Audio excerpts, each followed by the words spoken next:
سلام دوستان، خوش اومدید به این ویدیو و این چنل کلن. و چون این اولین ویدیو این چنل هستش، همین ویدیو قبل اینکه خود داستانا رو بشنویم میخوام معرفی کنم کمی چنل رو، که البته تایم استارت داستانا هم توی توضیحات ویدیو و توی خود ویدیو براتون میذارم. اگر خواستید میتونید رد کنید این بخش معرفی چنل رو و مستقیم برید داستانا رو بشنوید. اما این داستانایی که ما اینجا میخوایم براتون بگیم داستانای واقعی هن، توی واقعیت اتفاق افتادن، خیالی نیستن، اما توی کشور خودمون اتفاق نیفتادن، بلکه این داستانا رو مردم از هر جای دنیا به زبون انگلیسی توی پلتفرم ردیت می نویسن و من اونها رو برای شما ترجمه میکنم و میخونمشون اینجا. و محتوای ویدیوهای ما فعلا اینه که حالا این ویدیو محتواش راجع به داستانهای مربوط به پلیسه که افسرهای پلیس این داستانها رو میگن، اما در آینده ممکنه موضوعهای دیگه هم داشته باشیم و میگم محتوا معمولا صوتی هن بیشترش، اما زیرنویس همین داستان ها هم توی ویدیو هستش و میتونید دنبال کنید دیگه با زیرنویس اگر خواستید. و راجع پلتفرم ردیت هم یه ویدیوی دیگه بعد این ویدیو دقیقا آپلود میکنم که راجع به خود پلتفرم ردیت توضیح میدم. اگر خواستید میتونید اون ویدیو رو هم تماشا کنید. و خب بریم سراغ داستان ها، امیدوارم که لذت ببرید. خب یکی از کاربرای ردیت یه پستی میذاره که توش میپرسه مامورهای پلیس ردیت تا حالا شده به پشتیبانی تمام نیروها نیاز داشته باشید؟ چه اتفاقی افتاده؟ داستان اول: ما توی یه شهر کوچیک توی جورجیا در حال گشت بودیم که یک دفعه یه تماس تمام نیروها بهمون رسید. آدرس رو بهمون دادن و منی که راننده بودم آژیر رو زدم، با تمام عجله رفتیم به سمت آدرس. داشتیم 200 کیلومتر در ساعت وسط اتوبان شهر میرفتیم به سمت اون آدرس. نمیدونستم کجا داریم میریم، ولی خیلی اضطراری بود. وقتی رسیدیم اونجا همکارم گفت مهم نی، هر اتفاقی افتاد توی این ماشین لعنتی بمون. اگه کسی اسلحه داشت گزارش بده به اداره، اگه یکی از مامورا زخمی شدش گزارش بده به اداره و توی ماشین بمون.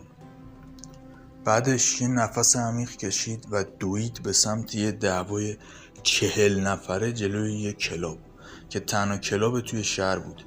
ما اولین ماشینی بودیم که اونجا رسیده بودیم و توی 30 ثانیه بعد مامورای دیگه اومدن تا تونستن از آدمایی که دعوا میکردن بیشتر بشن و دعوا رو خاتمه بدن. افسری که همراه من بود برای 10 ثانیه اول خودش تنها رفت توی کل دل دعوا و تونست 10 نفر رو از دعوا جدا کنه قبل اینکه مامورای دیگه حتی برسن. این شجاعانه ترین چیزی بود که توی عمرم از نزدیک دیدم. وقتی همه چی تحت کنترل بود و دعوا تموم شد، همکارم با 3 مرد مست و کتک خورده برگشت و اونا رو تو صندلی عقب ماشین نشوند.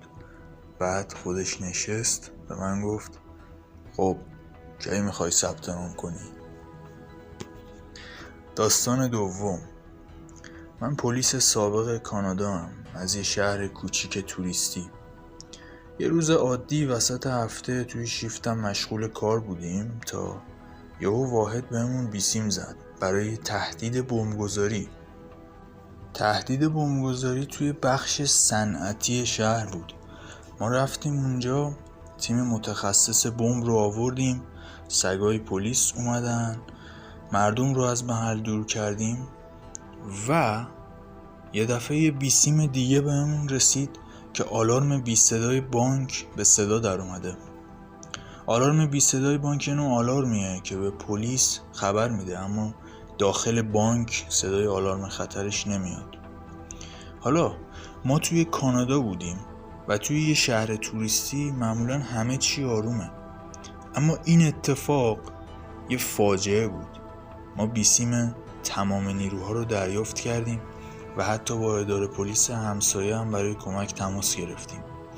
هممون پخش شدیم و رفتیم به سمت بانک. حدود 20 تا ماشین پاترول بودیم، دور تا دور بانک رو گرفته بودیم که یهو دیدیم همه کارمندای بانک یک جا جمع شده بودن و همه‌شون بیهوش شده بودن از گاز نارنجکای دودزا.